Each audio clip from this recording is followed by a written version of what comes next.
Hai gang, hari ni kita nak masak satu menu legend, asam pedas ikan siakap. Kalau makan panas-panas dengan nasi putih, memang gam. Tapi kali ni kita nak buat cara ekspres, guna rencah asam pedas dari tumis. Jimat masa, tak perlu tumis lama-lama. Hanya gunakan 4 bahan sahaja: ikan siakap, air secukupnya, sayuran seperti tomato dan juga bendi, dan paling penting 1 paket rencah asam pedas tumis. Kemudian kau didihkan air tadi 400 ml. Masukkan rencah asam pedas tumis.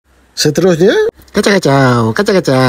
Masukkan ikan, tambahkan tomato dan bendi. Kau renes lebih kurang dalam 5 minit sampai ikan tu betul-betul masak. Dah siap. Kuah dia pekat, ikan dia lembut, bau dia harum, aroma mengancam. Masam dia, pedas dia memang cukup.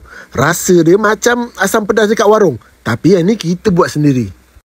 Pada aku, rencah asam pedas ni memang perfect. Nak buat pun tak stres. Dapur kau tak semak, tak kecah, tak ada apa-apa nak kena blend, dan memang sesuai untuk semua orang, terutama yang sibuk. Tapi satulah aku nak beritahu, rencah ni bukan sekadar asam pedas. Boleh juga korang guna untuk pelbagai masakan lain. Ikut kreativiti kau lah, serius berbaloi. Korang kena try, okay? Cuba tengok dekat beg kuning berapa harga yang korang dapat. Jangan lupa like, comment, share dan juga follow. Kita jumpa lagi dalam video seterusnya. I'm tripping, I'm sliding, I'm riding through the back like fuck.